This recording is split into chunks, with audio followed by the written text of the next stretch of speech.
Los Angeles weather. Mostly sunny tomorrow with a high near 68. No smog. Beaches now 62. Valleys. An almost solved tragic ending to the case of 3 high school seniors on summer break in Hollywood Hills who went missing more than a decade ago. Police now finding 2 of their remains and identifying their suspected killer. The 3rd teenager, however, still nowhere to be found. Men always seem to wonder. They think I'd be something very special. And are you? Well, no one's ever asked for their money back.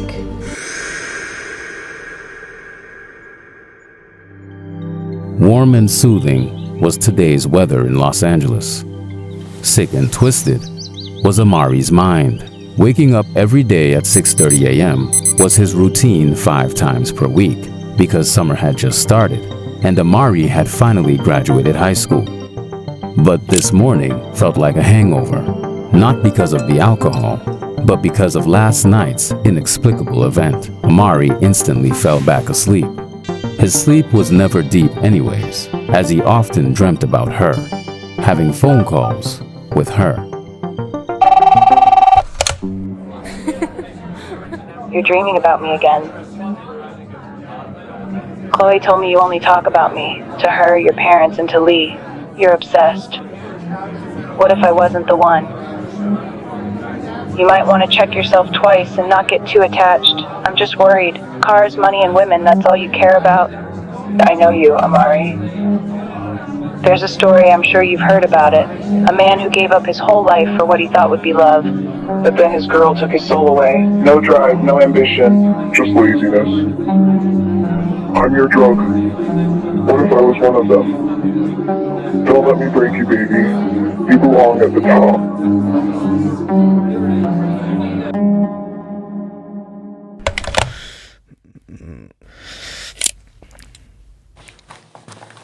Getting downstairs, his parents were already gone at work. But Pepsi and Cola were there, sleeping on the couch, the family's 2 Dobermans. A note on the marble countertop was left. Baby, there's fresh bacon and eggs in the fridge. We're going out with some friends tonight, so don't wait up for us. Have fun, but not too much. Be careful, I love you. His mom was a retired supermodel, and dad was a lawyer for artists in the music industry. They were a young and successful married couple. The $7 million custom-built secluded home Amari was living in reflected that.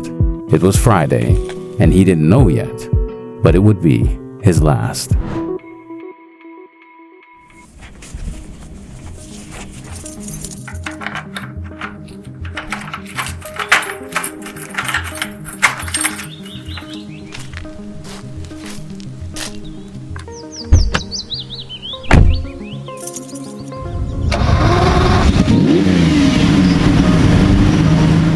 Maya Franklin, the neighbor across the street, gave her official statement to the LAPD. You know, he was such a wonderful little boy. I used to hear him every morning, getting ready to go to school in that beautiful yellow thing of his. We would chat a few times, and he always seemed so full of life. I just can't believe it. His beautiful yellow thing was a brand new yellow Lamborghini.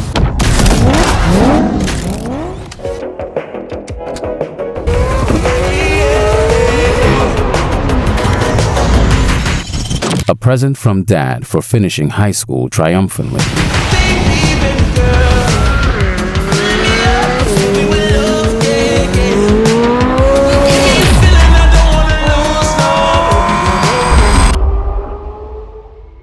Amari was heading to Lee's house. Lee was his best friend since elementary.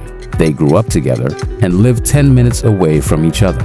The entire morning was made of an unreal conversation to try and fathom what happened the night before, unsuccessfully. Should I tell her about this? You know women, they'll repeat anything to their friends. Yeah, but she's different. Oh yeah? Is she really? That's what people usually say in movies, and then they get screwed over. Alright, chill out. I don't know, she's just... I get it, you're in love. Go with your gut, bro. You right. How's your finger doing? Better. Thanks for asking. That's good. I'll see what I do. McDonald's tonight, you're down? Hell yeah, you know I'm always down for a quarter pounder.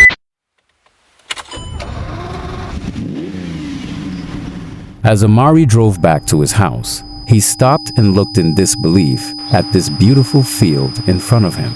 It's as if he just saw his worst nightmare, but he snapped back into reality and headed home.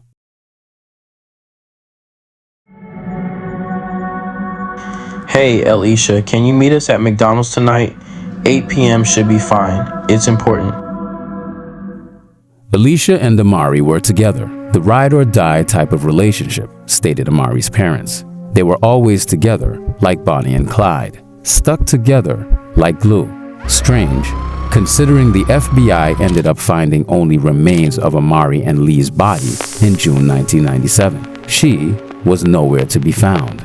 Prints on Amari's pants and the rest of women's underwear confirmed she was there the day the tragedy happened, but that didn't help. It's as if she had vanished from the face of the earth. No traces, no signs, nothing. Just the remains of a pair of black La Perla bottoms found with the two decomposed bodies. Alicia's best friend, Chloe, gave her statement to the police as well.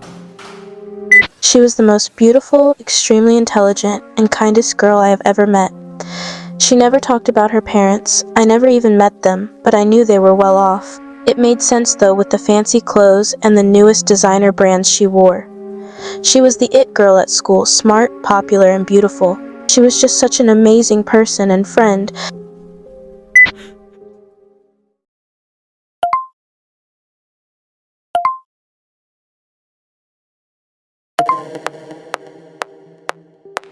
Lee couldn't make it to the fast food that night. He had piano class every Friday night, explaining the finger pain. He insisted to meet them later. 1 double cheeseburger for Amari, McNuggets and a Coke for Alicia. This would inevitably be their last meal. He couldn't help as she stood up to put ice in her drink. He noticed a new ankle bracelet with a snake engraved on it. She had about 7 of those, but this specific one seemed new, more shiny. Okay, so what do you gotta tell me? Alright, you promise you won't say a word, right? Come on, spit it out, Amari. You don't trust me all of a sudden, or what? Last night, I went on a walk with Lee in the hills. All of a sudden, we hear some music coming from not too far away. So we're like, let's go. There's a party somewhere. Let's see if they let us in. A party? Okay, bear with me. We ended up on this street. I remember looking at the road sign. It said 33rd Street. This street was unfamiliar at first. There were hedges, lots of hedges. Okay, Amari, where are you going with this? We walked the entire street and end up at a cul-de-sac. There it was, a huge gated mansion like a castle, and the music was clearly coming from the backyard. Lee didn't want to go, but I said, we didn't come here to back off now. So we end up at this little gate, and we hid, because there were like 150 people in that backyard dancing and having a good time. Okay, what's so weird about people having a party? Listen, these people were wearing these black robes with some weird geometric symbols on them. Okay, let's say I believe you for a second. No, matter of fact, what are you talking about, Amari? I promise you that's what we fucking saw. Ask Lee later, you'll see he tells you the same shit. But wait, so we're freaking out a bit, but ask me why. We wanted to see more. So we climbed the little gate and end up behind a hedge. In front of us, a huge window that panned on what looked like the kitchen of this mega mansion. This guy comes in, serves himself some wine, right? Then this motherfucker puts the bottle back in the fridge, taps some buttons inside the fridge, and what do you know? A huge vault inside the fridge, baby, stuffed with like $200 million in it, all cash. I knew you wouldn't believe me. At this point, we're both freaked out, so we just leave, round the corner, and go back to my house. But then... What then? That street, 33rd Street, it wasn't there before. Lee and I have lived in this neighborhood our whole lives since we were freaking diapers. That street was not real. It was never there before. Okay, so what now, Amari? Why are you telling me this anyway? How is anyone supposed to believe y'all? Well, I'm telling you all this because we need your help for something tonight. And what is that exactly? Let's grab that money.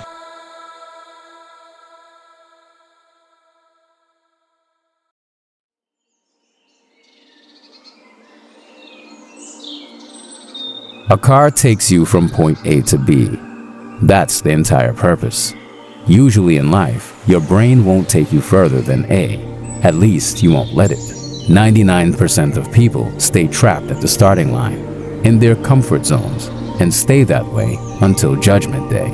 No drive, no ambition, no spark. Just a shallow illusion. That Friday of summer 1987, in the Hollywood Hills of Los Angeles, Amari, Lee, and Alicia went above B and felt alive for the first time in their lives. Until, that is, they didn't. Amari Miller's and Lee Devon's remains were found on the Santa Monica State Beach by a beach lifeguard at exactly 7:34 a.m. Amari's Diablo VT was sold at an auction for $300,000, and Alicia was, and still is, nowhere to be found. No one knows how 10 years later their rotten corpses and the half pair of women's lingerie ended up there on the beach, and what exactly happened to them. Their entourage wasn't of any help to the FBI, as the trio seemed perfectly normal the days before, with no alarming or suspect behavior. However, a couple of questions did remain. What was 33rd Street? Who were the people in the black robes? Why did Alicia's parents vanish as well? Is Alicia Clark still alive? And if yes, where is she? And perhaps the most pressing question of all, how far would people go for money?